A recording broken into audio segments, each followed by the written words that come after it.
Welcome back friends.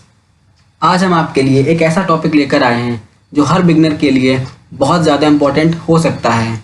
जी हाँ, important terms of stock market. आज हम आपको इस वीडियो में 15 ऐसे टर्म्स बताएंगे जिनका स्टॉक मार्केट में यूज़ किया जाता है। First is shares. Basically share एक कंपनी की ओनरशिप का हिस्सा होता है और ये कंपनी की एसेट्स और अर्निंग में क्लेम को रिप्रेजेंट करता है। डिफरेंट मार्केट फैक्टर्स के हिसाब से इनके प्राइस अप एंड डाउन होते रहते हैं और ये स्टॉक एक्सचेंजेस में एक्सचेंज किए जा सकते हैं। अगर हम ज़्यादा शेयर एक्वायर करते हैं तो उसी हिसाब से कंपनी में हमारी ओनरशिप स्टेक भी बढ़ जाएगी। Second is share holder. कोई इंडिविजुअल, इंस्टीट्यूशन या कॉरपोरेशन जो लीगली एक या एक से ज़्यादा शेयर किसी पब्लिक या प्राइवेट कंपनी में ओन करते हैं उनको शेयर होल्डर्स कहा जाता है और इनकी ओनरशिप कंपनी में स्टेक के हिसाब से होती है। Third is portfolio. एक स्टॉक पोर्टफोलियो आपके द्वारा होल्ड किए गए सारे शेयर को ग्रुपिंग करता है। हमारे पास कितने शेयर्स हैं, कितनी क्वांटिटीज़ में हैं, ये सब हमें पोर्टफोलियो शो करता है। ये ज़रूरी है कि हम एक अच्छा पोर्टफोलियो तैयार करें जिससे हम रिस्क और प्रॉफिट को मेंटेन कर सकें। Fourth is primary market. इसको NIM यानी न्यू इशू मार्केट भी कहा जाता है। ये वो मार्केट है जहां नए शेयर्स इशू किए जाते हैं और यहाँ पब्लिक सीधा कंपनी से शेयर परचेस करती है।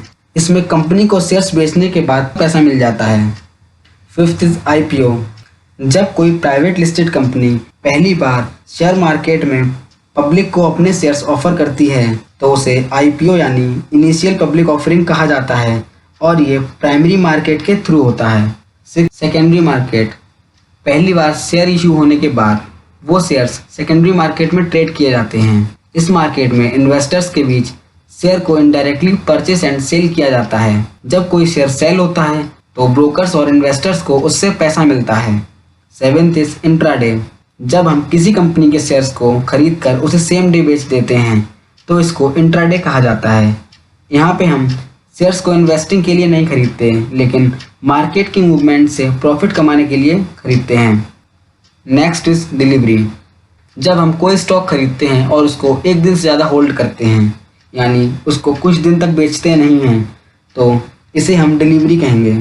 यहाँ पर ये मैटर नहीं करता कि हम शेयर को एक वीक के लिए होल्ड करें, एक मंथ के लिए होल्ड करें या फिर एक साल के लिए होल्ड करें। अगर हम एक दिन से ज़्यादा स्टॉक को होल्ड करते हैं तो वो डिलीवरी में आएगा। Ninth is broker. एक स्टॉक ब्रोकर कोई इंडिविजुअल या ऑर्गेनाइजेशन हो सकता है जो स्टॉक एक्सचेंज में रजिस्टर्ड मेंबर होता है और इनके पास लाइसेंस होता है कि ये अपने क्लाइंट्स के बिहाफ पर स्टॉक मार्केट में शेयर की बाइंग एंड सेलिंग कर सकें और इसके बदले ये कमीशन चार्ज करते हैं। इसके अलावा हमें स्टॉक मार्केट में अपनी शुरुआत करने के लिए डीमेट ट्रेडिंग अकाउंट खुलवाना पड़ता है और ये अकाउंट हमें स्टॉक ब्रोकर ही प्रोवाइड करवाता है। Next is dividend.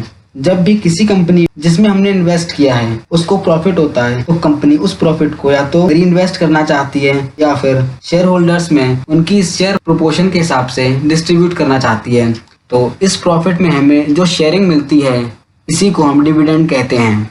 11th is bull market. ये एक ऐसा टर्म है जिसका यूज मार्केट का हाल बताने के लिए किया जाता है। जब शेयर प्राइस लगातार बढ़ रहा होता है और पब्लिक को लगने लगता है आने वाले टाइम में प्राइस और बढ़ जाएगा तो उसे बुल मार्केट कहते हैं। इस मार्केट में शेयर्स की बाइंग इंक्रीज हो जाती है। Next is beer market. ये मार्केट एकदम बुल मार्केट के अपोजिट होता है। जब शेयर्स की प्राइस कॉन्स्टेंटली गिरती चली जाती है और पब्लिक को लगने लगता है कि मार्केट का बुरा हाल होने वाला है तो इसी को बियर मार्केट कहा जाता है। लोगों को लगता है शेयर के प्राइस और गिरेंगे और इस वजह से शेयर की सेलिंग बढ़ जाती है। Next is blue chip stocks.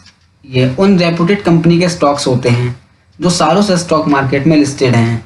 ये फाइनेंशियल काफ़ी स्ट्रांग होते हैं और इनके पास अच्छा ट्रैक रिकॉर्ड होता है और अदर स्टॉक्स के मुकाबले ब्लू चिप स्टॉक्स कम रिस्की होते हैं। 14 इज स्टॉक एक्सचेंज। जिस तरह एक नॉर्मल मार्केट में प्रोडक्ट्स की परचेसिंग एंड सेलिंग होती है सेम उसी तरह स्टॉक एक्सचेंजेस में शेयर्स की बाइंग एंड सेलिंग होती है। इंडिया में दो बड़े और पॉपुलर एक्सचेंजेस हैं NSE और BSE। 15 and last index. Stock market में तमाम कंपनीज लिस्टेड हैं जिन पे एक साथ नज़र रख पाना पॉसिबल नहीं हो सकता, इसीलिए अलग अलग सेक्टर्स की कुछ कंपनीज का सैंपल ले लिया जाता है जो पूरे मार्केट को रिप्रेजेंट करता है। इस स्मॉल सैंपल को ही इंडेक्स कहा जाता है, जो सेलेक्टेड स्टॉक के प्राइस से निकालते हैं। आई होप ये सारे पॉइंट्स आपको समझ में आ चुके होंगे, लेकिन फिर भी अगर आपको लगता है कि हमें कुछ और ऐड करना चाहिए था तो वो प्लीज़ हमें कमेंट के ज़रिए तुरंत बताएं। इस सीरीज़ की शुरुआत हमने स्पेशली बिगनर्स के लिए की है, जिनको स्टॉक मार्केट की ABCD भी नहीं आती है। तो मैं आपसे रिक्वेस्ट करना चाहूँगा, इस सीरीज़ की कोई भी वीडियो मिस ना करें। साथ ही हम हर रात को निफ्टी के लेवल्स भी दिया करते हैं, जिनके आधार पर आप लोग आसानी से ट्रेड कर सकेंगे। तो इन सब चीज़ों का फ़ायदा लेने के लिए हमारे ट्विटर, टेलीग्राम और इंस्टाग्राम से जुड़े रहें, जहाँ पे आपको हर खबर, हर लेवल फटाफट दिए जाते हैं। Thank you so much.